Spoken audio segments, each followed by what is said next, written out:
Hello everyone. स्वागत है आप सभी का सीटीएच एजुकेशन में। आज हम लोग आईटी सिस्टम में प्रैक्टिकल नंबर 2 को डिस्कस कर रहे हैं। और प्रैक्टिकल नंबर 2 का जो टॉपिक है, इसमें हमें विजिट करना है वेरियस ई गवर्नेंस या डिजिटल इंडिया पोर्टल। तो ई गवर्नेंस का बहुत सारे वेबसाइट हैं, उसको आप विजिट करना है। सबसे पहले हम लोग समझेंगे ई गवर्नेंस क्या है, और उसके बाद इसमें कौन कौन से जो है ना पोर्टल अवेलेबल है, वेबसाइट अवेलेबल है। डिजिटल इंडिया पोर्टल को डिस्कस करना है। डिजिटल इंडिया पोर्टल भी एक ई गवर्नेंस टाइप का पोर्टल है या वेबसाइट है। फिर इसके फीचर्स को समझना है और कौन कौन से सर्विस ऑफर्ड किए जाते हैं, इसके बारे में जानना है। तो ई गवर्नेंस सबसे पहले हम लोग समझते हैं, और ई गवर्नेंस समझने से पहले हम लोग सबसे पहले जानते हैं कि गवर्नेंस क्या है। तो गवर्नेंस गवर्नमेंट के द्वारा बनाया गया रूल्स हैं, या आप उसे कह सकते हैं पॉलिसी हैं, या कह सकते हैं रूल्स हैं, या फिर कह सकते हैं आप कि ये रेगुलेशन है। किसके द्वारा बनाया गया है?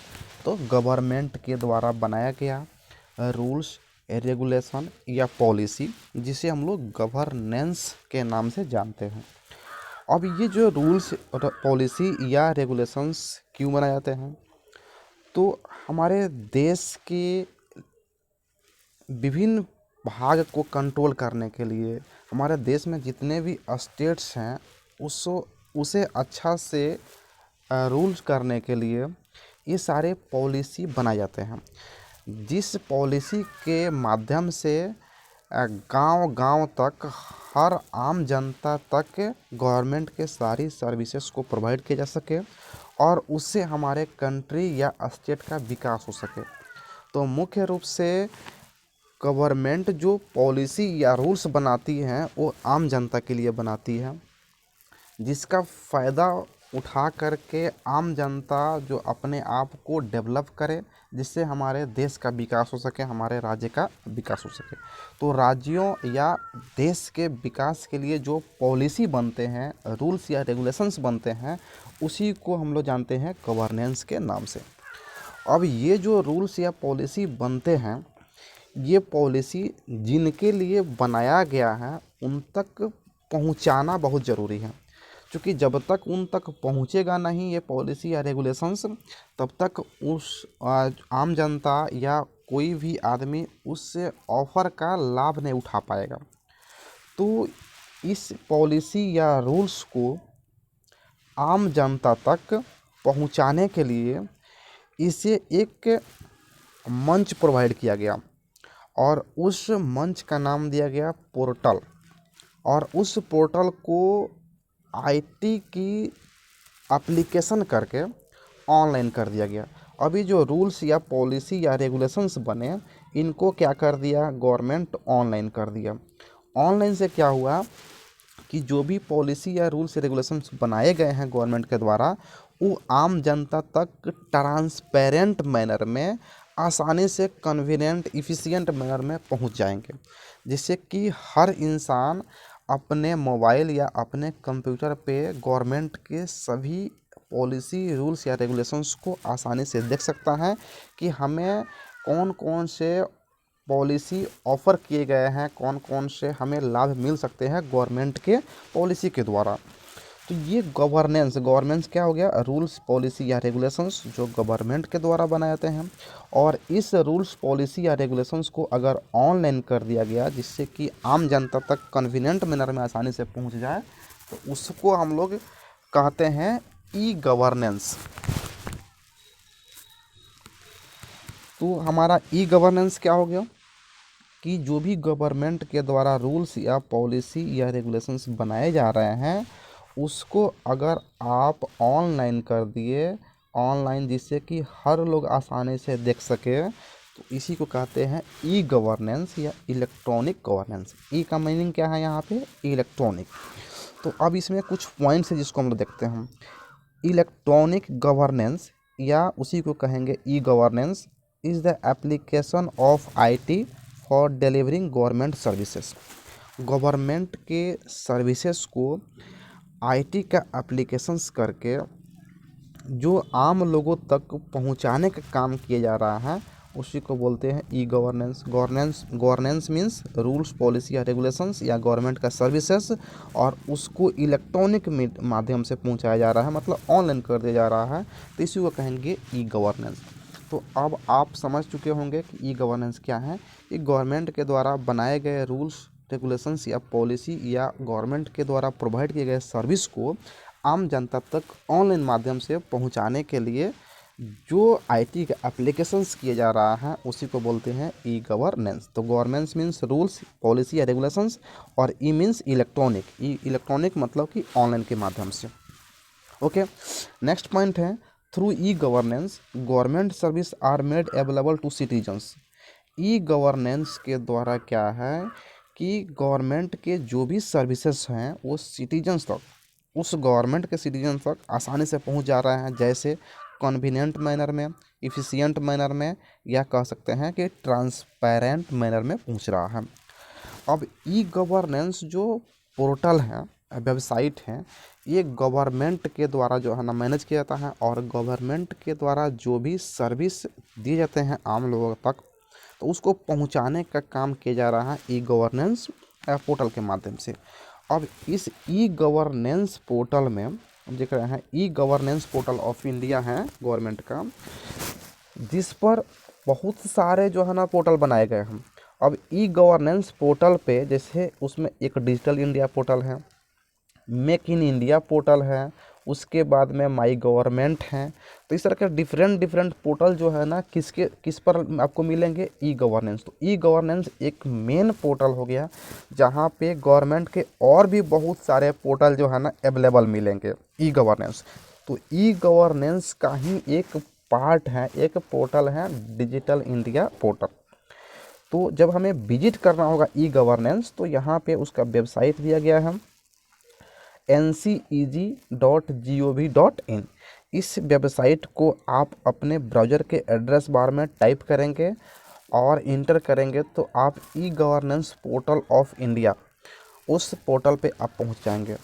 और उस पोर्टल पे और भी बहुत सारे जो है ना पोर्टल के लिंक मिलेंगे, नीचे में आप देखेंगे। तो अभी हम यहाँ पे आपको विजिट करके नहीं दिखा रहे हैं, जब हम लोग का कॉलेज ओपन होगा तो ऑफलाइन मोड में जब क्लासेस हो गए तो वहाँ पे जो है ना हम लोग जो है ना प्रोजेक्टर पे या कंप्यूटर पे करके जो है ना आपको दिखाएंगे।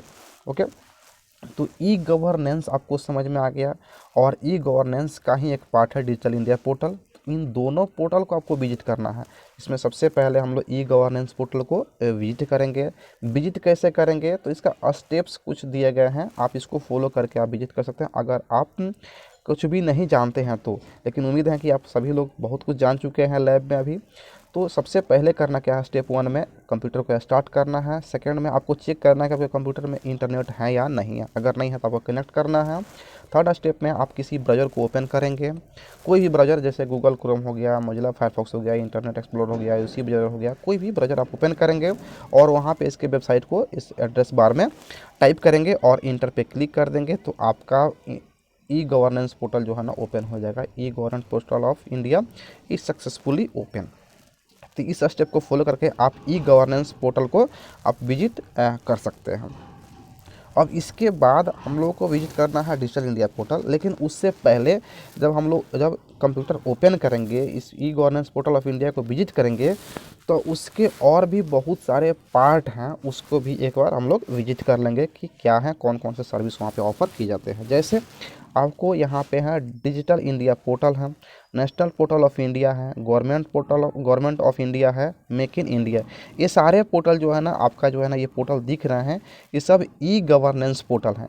मतलब ये है कि डिफरेंट डिफरेंट सर्विसेज जो है ना गवर्नमेंट के द्वारा प्रोवाइड किए जाते हैं और इस पोर्टल के माध्यम से प्रोवाइड करते हैं। और ये सारे पोर्टल लिंक आपको मिलेंगे कहाँ पे, ई गवर्नेंस पोर्टल पे।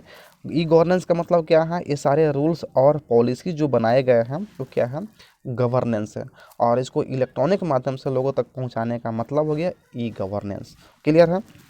अब इस पोर्टल पे अगर आपको विजिट करना है तो देखिए यहाँ पे सबका जो है ना यहाँ पे वेबसाइट दिया गया है, और इस वेबसाइट का एक लिंक क्रिएट कर दिया गया है जहाँ पे लिखा हुआ क्लिक हियर। तो क्लिक हियर पे आप क्लिक करके आप इन सभी पोर्टल पे आप डायरेक्टली पहुँच सकते हैं। आपके सुविधा के लिए ये लिंक यहाँ पे क्रिएट कर दिया गया है। जो आपको पीडीएफ मिला है वहाँ पे लिंक क्रिएटेड है, आप उस पर क्लिक करके डायरेक्टली इस पोर्टल पे पहुँच सकते हैं। और ये पोर्टल क्या है, क्या कौन कौन से सर्विस ऑफ़र करते हैं, इन सभी को एक बार आपको देख लेना है लैब में। नेक्स्ट हम लोग को देखना है दो और पोर्टल हैं जो काफ़ी इंपॉर्टेंट है, आप इसको ध्यान में रखेंगे, जैसे स्वयं पोर्टल हो गया और नेट पोर्टल हो गया। स्वयं पोर्टल एक एजुकेशनल पोर्टल है और इस पोर्टल पे आप किसी भी प्रकार का सर्टिफिकेशन कोर्स कर सकते हैं। जैसे आपको बीए करना है, एमए करना है या बीटेक करना है, पीएचडी करना है, इन सभी का जो ऑनलाइन मोड में जो है सर्टिफिकेशन कोर्स यहाँ पे अवेलेबल हैं। आप डायरेक्टली स्वयं पोर्टल पे जा करके रजिस्ट्रेशन कर सकते हैं अपने ईमेल आईडी से, और रजिस्ट्रेशन करने के बाद आप डिफरेंट टाइप्स के कोर्सेस वहाँ पे अवेलेबल हैं, उसको आप ले सकते हैं। उसका टाइम ड्यूरेशन दिया गया है कि आप इतने टाइम ड्यूरेशन इसको स्टडी करेंगे, उसके बाद जो है ना आपका एग्ज़ाम लिया जाएगा। एग्ज़ाम लेने के बाद आपका सर्टिफिकेट जो है ना आपको ऑनलाइन यानी कि इलेक्ट्रॉनिक माध्यम से ही आपको प्रोवाइड कर दिया जाएगा पीडीएफ के रूप में। स्वयं का फुल फॉर्म आप याद रखेंगे, study based of active learning for young aspiring minds. तो इसका फुल फॉर्म याद रखेंगे, हो सकता है कि आपके ऑब्जेक्टिव क्वेश्चन के माध्यम से आपको इस क्वेश्चन देखने को मिल जाए। Study based of active learning for young aspiring minds. आप यहाँ पे क्लिक करके डायरेक्टली स्वयं पोर्टल पे जा सकते हैं। ध्यान रखेंगे स्वयं पोर्टल एक एजुकेशनल पोर्टल है जहाँ पे आप किसी भी प्रकार का सर्टिफिकेट कोर्स आप कर सकते हैं ऑनलाइन मोड में। क्लियर है। सेकंड है नेट पोर्टल। नेट पोर्टल का फुल फॉर्म होता है नेशनल एकेडमिक डिपॉजिटरी। आप जो भी एकेडमिक कोर्सेस करते हैं उन सभी का सर्टिफिकेट जो बनते हैं वो गवर्नमेंट के द्वारा ये कहा जा रहा है कि आप नेट पोर्टल पर डाल दीजिए। अब यहाँ पे कौन डालेंगे, तो यहाँ पे डालेगा आपका इंस्टीट्यूट, जिस इंस्टीट्यूट में आप पढ़ रहे हैं उस इंस्टीट्यूट का ये काम है कि आपका सर्टिफिकेट जो है ना नेट पोर्टल पे, ये जो पोर्टल दिया गया है नेट पोर्टल पे, आप वहाँ पे सबमिट कर दें। हर इंस्टीट्यूट का अपना आईडी और पासवर्ड वहाँ पे क्रिएट करने का ऑप्शन दिया गया है, और हर इंस्टीट्यूट जो है ना स्टूडेंट का सभी एकेडमिक कोर्स के सर्टिफिकेट को यहाँ पे रख सकता है। रखने से फ़ायदा क्या होगा कि जब रखेगा तो स्टूडेंट अपना आईडी और पासवर्ड जो है ना क्रिएट कर लेगा इंस्टीट्यूट की सहायता से, और यहाँ पे वो स्टूडेंट जो है ना इस पोर्टल पे जाकर के उस लॉगिन आईडी और पासवर्ड के माध्यम से अपने सर्टिफिकेट को वहाँ पे देख सकता है, डाउनलोड कर सकता है। अगर उसे कहीं जाना है, कहीं सबमिट करना है या कहीं वेरिफिकेशन करवाना है, तो उस वेरिफिकेशन अथॉरिटी को आईडी और पासवर्ड प्रोवाइड कर देगा नेट का, तो वहाँ से वो वेरिफिकेशन कर लेंगे। आपको हार्ड कॉपी प्रिंट करने की कोई आवश्यकता नहीं है। तो ये डिजिटल बनाया जा रहा है सर्टिफिकेट कि आगे चल के जितने भी सर्टिफिकेट होते हैं वो डिजिटल रूप में ट्रांसपेरेंट मैनर में अवेलेबल हो। तो ये इंस्टीट्यूट का काम है कि आपका सर्टिफिकेट को जो है ना इस पोर्टल पे अवेलेबल करा। इस पोर्टल को जो है ना आपका ministry of home affairs and IICT के द्वारा मैनेज किया जा रहा है। आप इन दोनों पोर्टल को एक बार जा कर के विजिट कर सकते हैं कि स्वयं पोर्टल में क्या हम लोग को सर्विसेज ऑफर किए जा रहे हैं और नेट पोर्टल क्या है, इसके बारे में पढ़ भी सकते हैं। क्लियर है। नेक्स्ट हम लोग का है डिजिटल इंडिया पोर्टल के बारे में देख लेते हैं। डिजिटल इंडिया पोर्टल को जो जुलाई 2015 में लॉन्च किया गया था, empower the country digitally country को डिजिटल बनाने के लिए जुलाई 2015 में जो है ना डिजिटल इंडिया पोर्टल को लॉन्च किया गया। डिजिटल इंडिया पोर्टल क्या है, ई गवर्नेंस टाइप का एक पोर्टल है जहाँ पे गवर्नमेंट के द्वारा जो भी डिफरेंट सर्विस प्रोवाइड किए जाते हैं वो इस पोर्टल के माध्यम से प्रोवाइड किए जाते हैं। इसका जो मेन कंपोनेंट देखेंगे तो देखेंगे कि developing a secure and stable digital infrastructure. Secure and stable digital infrastructure को डेवलप करने के लिए इस पोर्टल को लॉन्च किया गया है। Delivering government services digitally, government service को डिजिटल रूप में जो है ना डिलीवर करने के लिए इस पोर्टल को बनाया गया है। और अचीविंग यूनिवर्सल डिजिटल लिटरेसी को प्राप्त करने के लिए इस पोर्टल को लॉन्च किया गया है जुलाई 2015 में। अगर आप इस पोर्टल को ओपन करेंगे तो इस तरह का इंटरफेस आपको देखने को मिलेगा, इसका होम पेज। इसमें जो है ना अब ये क्या है, तो ये ई गवर्नेंस पोर्टल है। ई गवर्नेंस पोर्टल के अंदर में ही आता है digital India portal, make in India portal, ये सारे पोर्टल जो है ना ई गवर्नेंस पोर्टल के अंदर में आ जाते हैं। अब इसमें जो है ना आप देखेंगे कि इसमें क्या इसका जो फीचर्स हैं और इसमें कौन कौन से सर्विस प्रोवाइड किए जाते हैं, तो आप यहाँ पे देख सकते हैं। जिसका फीचर्स हैं जैसे डिजी लॉकर्स, इसका फीचर्स हैं ई हेल्थ कॉम्पेन है, ई एजुकेशन कॉम्पेन है, ई क्रांति है, इलेक्ट्रॉनिक डिलीवरी ऑफ सर्विसेज। उसके बाद में जो हम लोग भीम यूज करते हैं यूपीआई पोर्टल, ये भी जो है ना इसका फीचर्स है डिजिटल इंडिया पोर्टल का, और ई हॉस्पिटल्स, और भी बहुत सारे इसके फीचर्स हैं। अगर सर्विसेज की बात करेंगे तो सर्विस में देखिए यहाँ पे ये सारे इसके सर्विस प्रोवाइड किए जाते हैं। जैसे पैन कार्ड आप बनवा सकते हैं, मोबाइल एंड डीटीएच रिचार्ज कर सकते हैं, इलेक्ट्रिसिटी बिल को पेमेंट करते हैं, इनकम टैक्स रिटर्न फाइल कर सकते हैं, यहाँ पे व्हीकल इंश्योरेंस करवा सकते हैं, जीएसटी का ऑप्शन दिया गया है, वोटर आईडी, डिजिटल सिग्नेचर, ये बहुत सारे इसका जो है ना सर्विसेज हैं। तो ये आपका हो गया service provided by digital India portal, clear है। और ये इसका हो गया features provide by digital India portal. तो हम लोग को मुख्य रूप से देखना क्या है, ई गवर्नेंस पोर्टल और डिजिटल इंडिया पोर्टल। अब आपको जो है ना प्रैक्टिकल जो टू देखें हम लोग, इसको जो है ना आपको कॉपी में जो नोट कर लेना है प्रैक्टिकल कॉपी में, जिसमें आपको लिखना क्या है कि ये जो है ना आपका ई गवर्नेंस क्या होता है। उसके बाद आपको देखना है कि ई गवर्नेंस पोर्टल को हम लोग कैसे विजिट करेंगे। नेक्स्ट आपको लिख लेना है ये सारे वेबसाइट को आपको विजिट भी करना है और नोट भी कर लेना है। उसके बाद आपको जो है ना डिजिटल इंडिया पोर्टल को लिख लेना है, और यहाँ पे फिगर नहीं बनाना, फिगर को आपको नहीं बनाना है।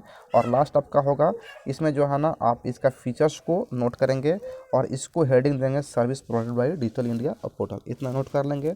हम लोग जो है ना जब वो कॉलेज ओपन होगा तो ऑफलाइन मोड में इसको हम लोग एक बार फिर से करके देख लेंगे। तो मिलते हैं फिर से नेक्स्ट वीडियो में, तब तक के लिए धन्यवाद।